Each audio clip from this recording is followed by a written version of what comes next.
नमस्कार, मैं आपका अपना नितिन विजय आ गया हूँ फिर से और आज बात कर रहे हैं उस एग्जामिनेशन की जिसकी तैयारी शायद हम 2 साल या 1 साल से कर रहे थे, या हो सकता है कुछ बच्चे जो 4 साल से भी कर रहे हों। जो 4 साल से कर रहे हैं उनकी थोड़े चांसेस ज़्यादा बढ़ जाते हैं। खैर वो एक अलग बात है।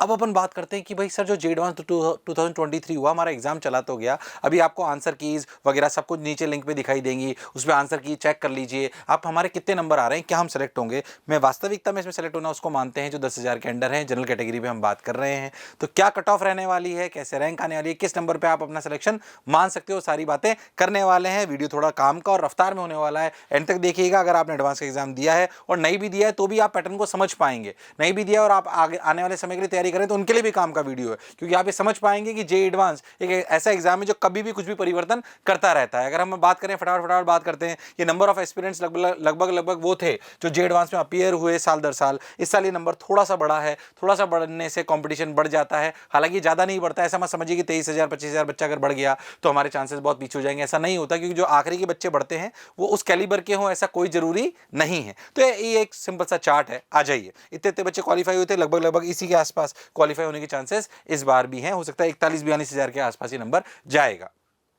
अगर मैं बात करूं तो पेपर पैटर्न की उन बच्चों के लिए बता रहे हैं जो कि बच्चे इस बार तैयारी करने वाले हैं, अगली बार तैयारी करने वाले हैं, अगले साल के एग्जाम के लिए 2024 के लिए, 2025 के लिए। जो इस साल दे रहे हैं वो ये सब जानते हैं, बट फिर भी एक बार और सुन लें फटाफट से। अपन सभी लोग जानते हैं कि सेक्शन 1 आया था पेपर 1 में, 3 सवाल थे, 4 नंबर का था, +3 +2 +1 और 0 -2 नेगेटिव मार्किंग के लिए। मल्टीपल करेक्ट वाला था, फिर सिंगल करेक्ट वाला था, फिर नॉन नेगेटिव इंटीजर था। इस बार इन्होंने थोड़ा सा डिफरेंस ये लाया कि ये लोग जो है पेपर 1 और पेपर 2 में रियलिटी में डिफरेंस इन्होंने क्रिएट करा कि ये इन्होंने पैराग्राफ के साथ न्यूमेरिकल वैल्यू डाल दी। ये एक नई चीज थी। बार बार कहते हैं कि ये कुछ ना कुछ बदलाव लाते रहते हैं, ये आपके आईक्यू को चेक करते हैं, आपके पेशेंस को टेस्ट करते हैं कि आप नई परिस्थिति में कैसा एक्ट करते हो, नई परिस्थिति में नए समावेश में आपकी क्षमताएं है कि नहीं, इस बात को चेक करा जाता है। इसलिए जेई एडवांस का पेपर देने वाले सब लोग ध्यान से सुन लो, कोई भी फिक्स पैटर्न आएगा इस बात की कोई गारंटी नहीं है। कुछ भी आ सकता है, आएगा विद इन द सिलेबस, पर कुछ भी आ सकता है, किसी भी तरीके से वो पूछा जा सकता है। तो ये पेपर 1 का फॉर्मेट था, ये पेपर 2 का फॉर्मेट है। ये आपको दिखाई दे रहा होगा, इसमें मैं ज्यादा टाइम खराब नहीं कर रहा हूं, क्योंकि बहुत सारे बच्चे इसलिए देख रहे हैं कि सर वास्तविकता में पेपर कैसे आया। अब देखते हैं कि पेपर का पिछली बार के कंपैरिजन में जो हमारी पूरी टीम एक्सपर्ट्स, करीब 300 350 लोग टीचर्स यहाँ पे काम करते हैं कोटा मोशन सेंटर पे, जो एक्सपर्ट्स की टीम है, उन्होंने क्या बोला इस पेपर के लिए पिछले सालों की कंपैरिजन में लेके अगर अपन बात करें तो एक पहली जो फिजिक्स के लिए एनालिसिस है पूरी टीम की, वो ये है कि इक्वल कवरेज था, लगभग सभी टॉपिक्स को बराबर कवर करा गया। स्लाइटली पिछले साल के कंपैरिजन में स्लाइटली पेपर इजी था। हालांकि एक सवाल चिमनी वाला थोड़ा अलग सा लग रहा है, हम उसे सॉल्व कर रहे थे। केमिस्ट्री थोड़ा नॉट बैलेंस है, थोड़ा अनबैलेंस करा इन्होंने पेपर में। जब केमिस्ट्री की एनालिसिस होगी तो आपको बताया जाएगा। थोड़ा अनबैलेंस कर रहा है, कोई ज्यादा पूछ लिया, कोई कम पूछ लिया, ठीक है भाई। मैथमेटिक्स बहुत टाइम से अपन देख रहे हैं लेंदी आता है, और ये एक कॉमन कंप्लेन है। इसका मतलब मैथ्स में आपको बहुत प्रैक्टिस करने की आवश्यकता है, बहुत लेंदी सवाल आते हैं, ट्रिकी भी और लेंदी भी। मैथ्स का पेपर एज यूजुअल पिछली बार भी अच्छा था, इस बार भी पेपर बहुत बढ़िया है। एक और टाइप की बात अगर अपन करें तो लेवल, अगर अपन बात करें तो इन्होंने 11th और 12th लगभग बराबर कवर करी है। मॉडरेट लेवल है, जैसा कि मैंने आपको बोला स्लाइटली इजी था। इजी टू मॉडरेट केमिस्ट्री को बोला जा सकता है, और लेंदी और कैलकुलेशन और टफ बोला जाता है किसको, मैथ्स को। तो अगर मैं बात करूं तो मैथ्स और केमिस्ट्री लगभग पिछले साल जैसे थे, फिजिक्स को स्लाइटली माइल्ड करा है, तो ओवरऑल पेपर थोड़ा सा माइल्ड हो गया है in comparison to last year. बिल्कुल सही बात है सर। अब क्या, आगे सुनते हैं, ध्यान से देखिए, ध्यान से समझिए कि सर ये लास्ट ईयर की कट ऑफ नंबर है ना, last year cut off number है। जो आपको पीछे रैंक दिखाई दे रही थी, ये कट ऑफ नंबर है किस किस के, अलग अलग कैटेगरीज के। तो इस साल जो ये last year cut off numbers हैं, इस साल जो हम एक्सपेक्ट कर रहे हैं वो ये है, ये एक्सपेक्टेड कट ऑफ है। इससे ऊपर अगर आप क्या रहे इन कैटेगरीज में, मैं भी आपसे पूछ नहीं रहा हूं कौन सी कैटेगरी में आप हैं, पर कितने कितने नंबर आ रहे हैं तो कमेंट बॉक्स में लिख दो, फटाफट लिखो कितने कितने नंबर आ रहे हैं।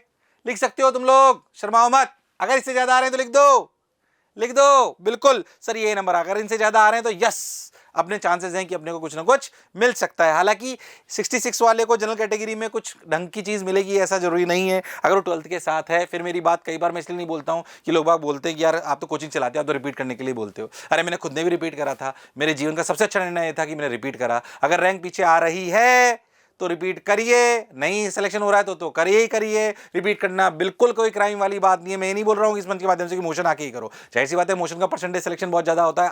आओगे तो आपको बहुत स्वागत है, हम पूरी सर्विसेज देंगे, पर मैं भी उसके लिए यहाँ पे नहीं आया हूँ। पर करना जरूर, पीछे मत हटना। अगर 12th के साथ हो तो रिपीट करना चाहिए।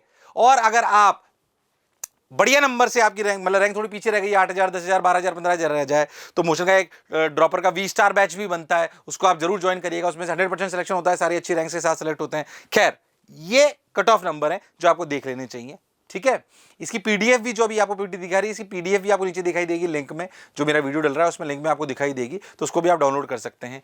अब बात करते हैं सर कितने नंबर पे क्या एक्सपेक्ट करें। 2022 की लगभग ये स्थिति थी कि फर्स्ट रैंक कितने पे आई, तो फर्स्ट रैंक का सही बताएं तो बहुत को प्रेडिक्ट नहीं करा जा सकता, depends on the calibre of a particular student, so we should not predict it. तो 1 तो ठीक है, 2 से लेकर 10 लगभग पिछली बार इतने में था, इस बार हम ये एक्सपेक्ट कर रहे हैं थोड़ा सा नंबर बढ़ना चाहिए, क्योंकि फिजिक्स का पेपर थोड़ा सा इजी हमें लग रहा है। 11 से 45 ये नंबर, 324 से 300, अगर अपन बात करें 46 से 500, 500 252 के नीचे हम एक्सपेक्ट कर रहे हैं कि 252 से ज़्यादा अगर आपके नंबर आ रहे हैं तो 500 के अंदर आपकी रैंक आ जानी चाहिए। ये थोड़ा हम अपर साइड ही लेके चलते हैं, पर ये मान के चलिए अगर 10,000 तक आप आ रहे हो तो 135 नंबर के ऊपर, यानी कि अगर आप सही बताऊं जनरल कैटेगरी में फॉल कर रहे हो, और अगर जनरल कैटेगरी की बात कर रहा हूं मैं आपको, सारी जितनी भी रैंक आपको दिखाई दे जनरल कैटेगरी की है ना, जनरल कैटेगरी पे बात कर रहे हैं अपन, ठीक है। तो अगर आप 135 नंबर के आसपास हो तो 10,000 के अंडर है, तो आपको काफी कुछ चांसेस हैं कि आपको कुछ ना कुछ मिल जाएगा, कुछ ना कुछ मिल जाएगा। ओके, यानी कि अगर अपन बात करें 33 से 35%, मतलब 35% 40 से 40% के बीच में अगर नंबर आ रहे हैं तो अपनी बात बन सकती है। हाँ सर, 35% हो तो काफी हद तक सेफ हो। अगर इससे कम है और 12th के साथ हो तो बिल्कुल बिल्कुल परेशान मत होइए, आप दोबारा से रिपीट करिए, कोटा आते हैं, मोशन आते हैं, वादा करते हैं आपसे कि आपको बहुत शिद्दत के साथ पढ़ाएंगे। फिर मैं आपको बार बार कह रहा हूँ, हालांकि फिर मैं कह रहा हूँ कि मैं इसलिए नहीं बोल रहा हूँ कि हम खुद कोचिंग संस्थान चलाते हैं, इसलिए मैंने खुद ने व्यक्तिगत रूप से भी चाहिए के लिए रिपीट करा था, मेरे अपने जीवन का सबसे अच्छा निर्णय था। जाहिर सी बात है, पर रिपीट तभी करना है जब हमारे में क्षमता और हमारी मन से इच्छा है। सभी पेरेंट्स अगर कोई सुन रहे हैं तो उनसे भी अनुरोध है कि फोर्स करके बच्चे को रिपीट ना कराएं, उसकी मन से आवाज आनी चाहिए, नहीं मैं रिपीट करूंगा, तब वो जरूर कर पाएगा। फायदा होता है अगर बच्चा करता है तो। अगर अपन किसी अभी नॉर्मल कॉलेज में जा पा रहे हैं, अगली बार बहुत अच्छे कॉलेज में जा पाएंगे तो बहुत अच्छा लगेगा। मैं भी पहले साल जब पढ़ा था तो मेरी 6,000 रैंक आई थी, फिर अगली बार मेरी ऐसी रैंक आई कि मैं आईटी में चला गया, तो मुझे लगता है मेरे जीवन का बहुत अच्छा निर्णय था। इसलिए जो भी, पर ये बात सच्चाई है कि मैं 14 से 15 घंटे पढ़ता था। अगर आप में जोश और जुनून है कि हम पढ़ सकते हैं तो आप जरूर रिपीट करिए। अगर मोशन परिवार के साथ जुड़ सकते हैं तो वादा करते हैं कि हम आपको बहुत बहुत बहुत शिद्दत के साथ पढ़ाएंगे। वैसे भी मोशन का 13 का परसेंटेज सिलेक्शन तो बहुत ज़्यादा अच्छा होता है, इसमें कोई शक और संशय वाली बात नहीं है। खैर ये आप ही लोगों का प्रेम है, तो मैं जो भी बच्चे मुझे सुन रहे हैं उनको, जिनका रिजल्ट अगर अच्छा आ रहा है तो बहुत बहुत बधाई। अगर थोड़ा सा अपेक्षाओं के अनुरूप नहीं आ रहा है तो घबराने की जरूरत नहीं है। कोई जे एडवांस हमें ये तय नहीं कराता कि हम जीवन में सफल होंगे या असफल होंगे। ये एक जीवन का एक इंपॉर्टेंट एग्जाम था, हो सकता है हमारे अपेक्षाओं के अनुरूप ये ना आया हो, ना भी आया हो, तो परेशान होने की जरूरत नहीं है। इस एग्जामिनेशन के लिए अगर हमने अच्छे से तैयारी करी थी तो एक बात तय है कि हम मेहनत करना सीख गए हैं। अगर हमने इसकी शिद्दत से तैयारी करी तो मेहनत करना सीख गए हैं, और जो जीवन में मेहनत करना सीख जाए वो जीवन में सफल हो ऐसा हो नहीं सकता। तो आशा करता हूं कि आपको एनालिसिस समझ आई होगी, सारे आंसर की सॉल्यूशंस, सब्जेक्ट वाइज एनालिसिस आपको और दिखाई देगी। इसी तरीके से प्रेम बनाए रखिए, आपका प्रेम ही हमारी ऊर्जा है। मोशन की टीम लगातार काम कर रही होती है इसको लेके, और मेरे साथ व्यक्तिगत रूप से भी इतना प्रेम बनाए रखने के लिए बहुत बहुत धन्यवाद। Thank you.